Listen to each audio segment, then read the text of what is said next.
Hey, this is Healthful. I'm Emma. And I'm Jade. So grab a tea and let's get started. Sugar. Sugar. Sugar. Da-na-na-na-na. Oh, honey, honey. Na-na-na-na-na. Should this turn into a singing channel? Oh my god, a karaoke on the podcast. Oh! I think you'd win. I'm not very good at singing. Look. It all comes from my mother. It's nothing to do with me. It's in the genetics there. Yeah. You know. Have you got sugar in your tea? No. Oh, Should good. I? Should I have that? Because that's what we're going to be talking about today. Sugar. Sugar, sugar. If you hadn't got it from the intro song. Yeah, that was beautiful. Honestly, I think we should stop this podcast and become singers. Maybe we should just start every podcast with a song. Yeah, that's like the inspired... People immediately stop. They're like, no, I'm not listening anymore. But the inspired unemployed guys, they like tried to get into this like singing a song at the end thing. It was quite cute. Did they? Yeah, like early on in their podcast. Miss that? So I wish you guys would just keep doing that. But it was quite cute. Oh yeah, Falcon was singing. Falcon is bless like, him, that cutie patootie. But seriously, sugar. Mm-hmm. Yes. Mm-hmm. That's another big S that word. demon. That demon. So dangerous. Well, look, in the grand scheme of things, I think we should be afraid of it. Yeah. Maybe we should start like angling all of our horror stories around sugar. Oh, the poor people listening are just like horrified now. They're like looking down at their drink like, I put sugar in my tea. Eating a chocolate like, no. Yeah, the healthful gals are going to hate me now. No, we still love you. We don't judge. No, And no I judgment. absolutely love sugar. Sugar's addictive, that's Oh, why. it's so good. But it was really cool. I actually don't remember what year. What you probably remember the actual year, but there was that sugar revolution time. Yeah. Wait, I'm trying to think. When was that? I just know I was about 15, 16 years old when people started realizing Sugar was bad. sugar was bad. Yep. Yeah. Oh my god, I can't remember. I don't know what year it is. Yeah. You set me up to fail. Oh, sorry. And I'm too ancient to remember. So. Well.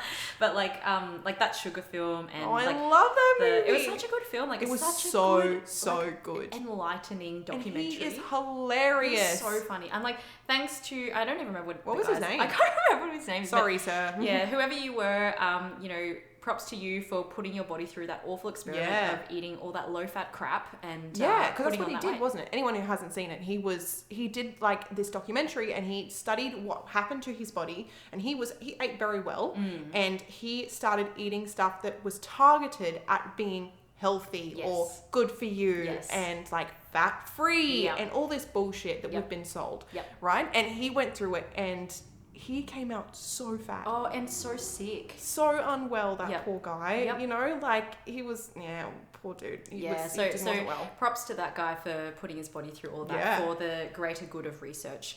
Science! Woo! But yeah, like I remember that time. It was probably around when I had my health kick time too. Like I quit sugar for a time then.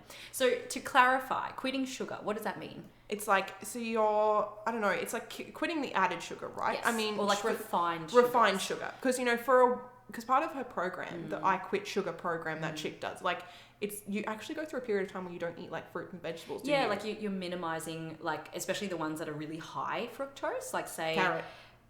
Is carrot on the list? No, it's not. I was kind of thinking more like... Mango. Mango, that's right. Like mango. Like carrot. Like banana or, that kind of stuff. Yeah. So, oh yeah, like banana's so high in fructose. Yeah, like the sugar content. The riper, the more.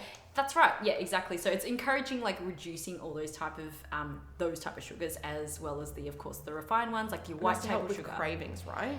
Well, a lot of different, just resetting your like insulin receptors and your sensitivity to insulins and sugars and all those sorts of things. And of course, therefore, being healthier. Yeah, because my sister did it. I remember like her and her friends actually all geared up and did it together. And like, we're all going to do it together. Yeah. My sister was the only one who stuck with it. Did she stick with it? Like she did the full program now, and that's when she went on her health journey too, and she lost a bunch of weight, and she became really, really healthy and really got into fitness and like really was looking after her body. She's now studying to be a naturopath. Perfect. And I think that was probably the catalyst of that. Yeah, to be honest. And if that didn't happen, imagine where she'd be right now. Oh, absolutely. She definitely noticed, and she said too that she started tasting things different for the first time. Oh my god, that's what happened to me too, because like. I remember Cherry Ripe back in the day was my chocolate. Like, if you knew me well, you would Cherry Ripe was honestly the bomb, right? And Bomb.com. yeah, and like I stayed off refined sugars for like the longest time. I reckon it would have been at least like 12 months, 18 months. Oh my gosh. Like a really good solid effort, Whoa. right? And I remember my husband, he bought me one, like just randomly said, oh, you know, I bought this for you, like, you know, just thinking of you, da-da-da, which was so lovely. But I ate it and it did not taste the same. Did it taste worse? Yeah, like it tasted really weird. Like, definitely not the same flavor that I remember when I used to eat a lot of that stuff.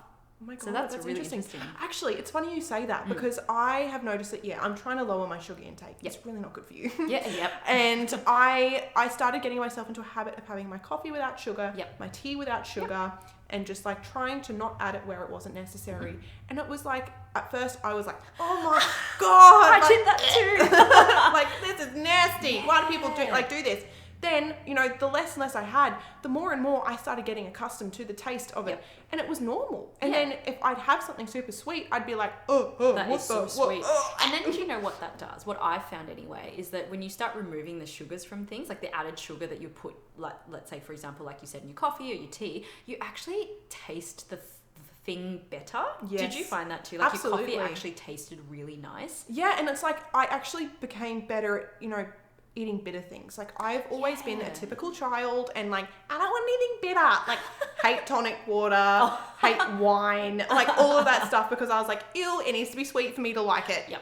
But then I noticed that when I started actually like it was kind of like a way of maturing my taste buds almost. Exactly. It was like resetting them. And like now I really enjoy Shiraz and Go like girl. Thank you. I'm an adult. So mature.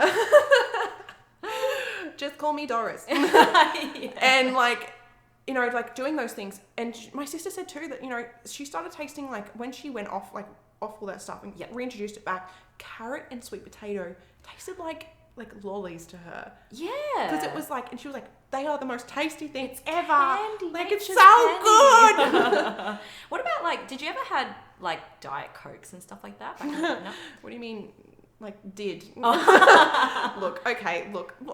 Confession time. I solemnly swear that I'm up to no good. And I do occasionally dabble in a soft drink. Yep. I love them. I know I shouldn't, but hey, especially look, you're a human. And like, for so long, they label it as Coke, no sugar, it's better for you. Yeah. How many times I've had patients that if they're like, oh, I've just started keto and oh yeah, I just switched to Coke Zero. Oh. And I'm like, I don't think you're getting the point here. Sweetheart. Like, let's sit down. Let's tell you about the fake sugars that are in Coke Zero and whatever else, is in your Diet Cokes and your whatever have you. If it can clean a toilet, you shouldn't probably be drinking it. And have you seen it like degrade like a coin? Yeah, like it cleans all the crap off dirty coins and stuff. So I'm like, ugh, I don't think I want to put that in my body. You don't want to eat that. No. I need to stop. Hey, look, like I said, you're human, so yeah, we're human, and we got to take some good with the bad. That's right. But I mean, we try our best. Yeah, and like it's interesting that people have that perception that just because it's not added sugar, like it's low sugar. Like when you look at the food label, it doesn't. Oh, hello, Lulu. Oh, hi. That's my kitty cat. She's Hi. talking about sugar too. I'd have sugar every day. But yeah, it's probably much worse. Like in fact, I've heard a lot of people say, well, I'd rather actually eat sugar than have the shit that's in. Yes. Than all the fake sugars and the aspartames and the whatever else is in these sugar-free products. I heard that. One of our friends from work, she absolutely was one who opened my mind to that. She was just like, you know who you are. And she was like, I would much prefer if you have just straight Coke than a Coke Zero. Yep, exactly. You shouldn't be afraid of sugar. Yep. Yes, it's not the best for you. Yep. Yes, we try and remove it. Yep. But you should be much more scared of the chemicals and stuff that they're putting in those natural and sweeteners. what it does to your brain. And now I'm like that, You're woke. That person who goes around like, don't eat that! Spit that out! Oh gosh, you don't want that in your mouth. Fruit juice too. Yeah, and absolutely. That's one of those things. I think that was one of the things that guy from that sugar film, he was incorporating that, and it was just like, it is just straight sugar, whether that be fructose or fructan or anything like that. Natural sugar from fruit. Sucrose or whatever it is. It's all the different sugars. It's so much, and it's just like you're drinking, it's like, I mean, in comparison, it's hard because then you're looking at good sugars and bad sugars. Yeah. But it's just as like many teaspoons of sugar as like soft drink, isn't it? Yep. Sometimes it just because of the amount of fruit that you need to make that juice. Like it's so much, like we've said, where everybody knows this classic saying where if you have a glass of orange juice, how many oranges actually went into making that glass of orange juice, because you're never going to sit there and have 10 oranges with the flesh, insane. you know. And plus, you know, juice is kind of this weird food group, I guess you could call it, where, you know, the juice is just ready to go. Like when you have the fruit, you've got to peel it. There's the energy to like peel it open. And you know, that's part of the eating process. It's absolutely part of your digestion as well. That's right, exactly, because you're like working to get this food open, and your salivary glands, they start working. You start smelling it. You right. start like feeling it. That tactile. It's all connected. Exactly. And everything starts getting ready for your body to consume before that food has even hit your mouth. Whereas like you get this juice thing, this glass of juice, you don't get necessarily any of those sensations starting to happen. No, it's just like glop it down, and it's gone. Massive sugar high, so that's not good. And then you get all these horrible little spikes of like energy, none. Energy, none. Exactly. And people wonder why they're so tired all the time. It's because we've got too much freaking sugar in our diet. Yeah, absolutely. I definitely feel that. Maybe I need to hit up that like I Quit Sugar program. Go back to it. Should I bring it back? It's 2014. Let's go again. Yeah, I think it actually was around that time. Was it 2014? I think so. Oh, good times. Oh god, that doesn't feel like that long ago, but it actually was. So. It was yonks, mate. Oh goodness. You know, the other thing, like what people perceive as healthy, like I know a lot of people who, if they're going on a health kick, they'll start having things like muesli bars and like bliss balls, and I still get the odd occasional person that's saying, "Oh, I'm really healthy. I have a bowl of cornflakes for breakfast." Who says that? I know, like, and I'm like, not in obviously saying in a judgmental way, but I'm just kind of like, do you realize how much sugar is actually in that stuff? Like, and it's like cardboard. Like, what nutrient quality does that have? Yeah, literally, it's just corn. Which, I mean, look. On its own, it's, you know, sure, but you know, like it's not good. And I mean, so many breakfast cereals, even like the healthy targeted, you know, granolas and stuff. 5-star ratings. Yeah, and like health food star rating of 5 stars. This is like health. The Milo has a 4 or 5 Milo star has rating. 5? Yeah. Oh my god. Well, I don't know if it's 5. I don't look at it, but I never pay attention to maybe it, one of our listeners who has Milo can fill us in on that one. They'll be like going to their cupboard being like, no! I don't want to look at it anymore either. But yeah, like all those things that are pay attention. Yeah, don't like. I feel like it's so easy to be like, oh Yep. my god, it's in the health food section. It's so it healthy. must be healthy, or just in a health food shop. Like how many people I've had say, oh yeah, but I bought it from the health food shop, and I'm like, and did you turn around and see? Look at what it was in, like actually putting in your body. And generally, if it's one of the first ingredients, it means it's got a lot in it. That's right. Or it's mostly sugar. It's the top ingredient. Like whatever ingredient is listed first has the largest portion of it goes into like the levels of hierarchy, right? Exactly. So I think there's a lot of misinformation about what is otherwise healthy. Like, you know, the bliss balls, as I said before, like if they got dates and stuff in there, like in what world would you eat 10 dates in a row? But like there's like 10 dates. I definitely haven't done that. I mean, they're delicious. Oh, have you ever had them dipped in peanut butter and then I sprinkle cacao nibs on it? Oh no, I haven't done that before. I no joke. One time, 8:20. Well, that's certainly one way to spike your sugar. I wonder why I couldn't sleep that night. You're just like bouncing off the walls. But again, it's like the fruit juice thing. Like people think, oh, medjool dates, whatever. Oh, they're so healthy for you. And they've got lots of good stuff in them. But if you have more than probably, I want to say 2, you're probably really loading yourself up with a lot of sugar that you don't actually need. Yeah, my nutritionist has actually said the exact same thing to me. Like, I was talking about these like paleo bars that Aldi sells. Yep. And they're like, you know, they are really clean ingredients. They got like nuts, like no additives. Yeah, and it's just like, this is literally all it is. But she's just like, look, I wouldn't recommend you sit down and you eat a bar all at once. Because it's a huge hit of like all of these like sugars and energies. And she's just like, have half now, half later.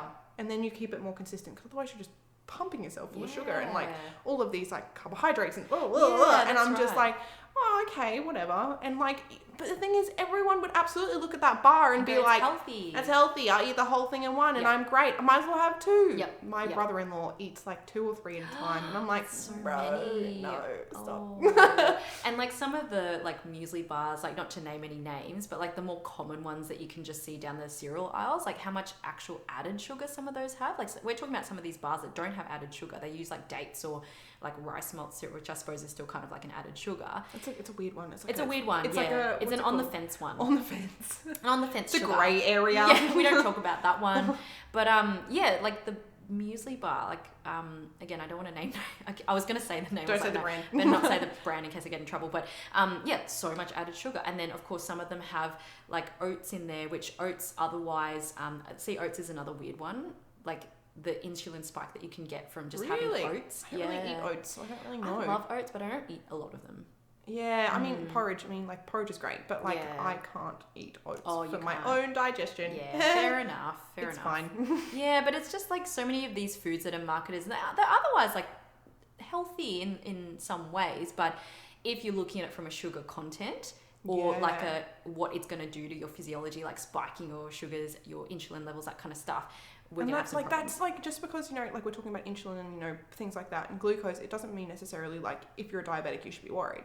Yeah. Everyone should be worried. Everyone should be worried. And like, you know, like that's like the insulin resistance is the start of like what? Type 2 diabetes. That's right. And so you should be like starting to worry about that because, you know, yes, it generally happens when you are really unhealthy in your lifestyle, you're not, you know, amazing, you know, physically. And, you know, it can be caused that, but you know, that's like the starts of that. So you should be like trying to monitor that as much as possible to prevent any further health problems. That's right. Like, Don't wait till surely they've done like heaps of like experiments and stuff talking about I like got something what juicy for you about that with experiments because I just started recently following this awesome lady on Instagram. So she's called the Glucose Goddess, if anybody out there wants to follow, and she is all over the glucose train. Like she wears a continuous glucose monitor actually. Oh my God. Wait, so she doesn't have diabetes? No, does not have diabetes. Well, as far as I'm aware, she otherwise looks pretty healthy and happy and all of that, but she's a biochemist, so she does a lot of research about glucose and how it impacts our body. Well, I mean, that's where you get like most of your sugar, like carbohydrate digestion is bringing glucose. It gets broken down to your glucose essentially. To be used as ATP or energy. Yeah, some sort of energy source, or it gets stored in your fat cells or wherever have you. And it's just really interesting, her research, because she shows a lot of like live chart type things. So she'll say, oh, I've just eaten like an apple, and you can see on the chart like how much that apple has spiked her sugar levels. That'd be fascinating to watch. Yeah, but then the cool thing is that she's done all this research, and she has done a book as well on this if you're interested in reading it, called The Glucose Revolution. But say she ate the apple, and then she'll do the same experiment but eat like, I don't know, like a piece of celery beforehand, and change the actual shape or spike in that graph. Like, how cool is that? So she's trying to show people that there is technically an order that we should be eating our foods in, and the sugary things or the things that have high carbohydrates should be towards the end of our meal. Oh my God. Yeah. So it's really smart because like I used to always think, say if you see a fancy restaurant, right? Yeah. And the first thing that they'll typically bring out for you is the salad. Like the salad leaves, right? Yeah. So you eat that first. No. Yeah. A lot of restaurants, they put the bread out first. But what should happen is they bring out the salad for you. So you eat the leafy greens because that's got heaps of fiber. Mm-hmm. It's not really got much sugar or something that will spike your insulin levels quickly. So what that's going to do is slow down your digestion. How cool is that? That's awesome. So then when you go to have like your next meals, which in her order is proteins, so like your meat, your fish, like those sorts of things, you'll eat that next. Does she mean like, so you should be doing this, like, should you be eating, a plate and being like, start with, start the with your greens and then just stop for a bit? Yep. Whoa, okay. Like, obviously it's not going to work in every situation, like especially if you've got a mix, like a thing that's got everything in it, like a pie, for example, but pie, I love pie. But yeah, in theory, if we ate kind of in almost like a degustation type way, we'd actually probably eat less for one. Yeah. And eat better for our digestion and our sugar levels. Whoa. So then, like after you have your meat, she goes, you have to have your like starchy things like your potatoes and your breads afterwards. Yeah. So like even rice. Rice, like, those exactly. Are, very all those carby things at the end. And then lastly, you have your sweet stuff, so your dessert. Isn't that cool? That makes so much sense. Yeah. I mean, like it really, really does, because then, like your body is going through the motions. And I mean, look, obviously if you eat a curry or something like that, it's a bit hard to separate them. And she's she understands that. She's like, obviously do this method when you can. If you're eating like meat and 3 veg, that's when you could do it. Easy. Like last night I had, like my husband made me like a curry thingy for dinner. And so what was on the plate was green beans. We had the meat, I think it was like beef or something in the curry sauce, and then the rice on the plate. So I actually am very conscious nowadays. I'll eat my veggies first. Yeah, I never thought about that. Yeah, like he even before he even put the curry and the rice on the plate, he was like, "Here are your beans." Aww. And like eat them first. Oh, bless him. So I ate my beans first, and then I had the meat, and I mixed it a little bit with the rice because come on, it's curry. It tastes good. Exactly, but like that would be like a good example of not necessarily having to really break it down and be purist. Like I have to have it all separately and whatever have you. Do when you can what you can. That's right. And she also says that like if you're craving something sweet, start with something veggie first, which sounds really weird, but like of course if you go, because then at least you're not going to have a spike and your body's going to be able to adjust to it. And then it will flatline that kind of sugar craving, the brain fog, the feeling cranky, and the feeling hungry for one thing too. So it just stabilizes. Gosh, I'm changing my whole thing. I'm going shopping. See you guys. Off to the shops now. But yeah, that I thought was really, really interesting research. Yeah, that's fascinating. Oh my God, I never really thought about that. Yeah, I didn't either. Like, you just kind of eat anything at any order. I'm like, initially I was a bit dubious. I was like, how can the order of your food like make a difference? It all gets mushed up in there all. That's what I thought. I was like, your stomach's like churning and becomes chyme anyway, which is the slushy stuff before it gets to your small intestine, by the way. It's like vomit.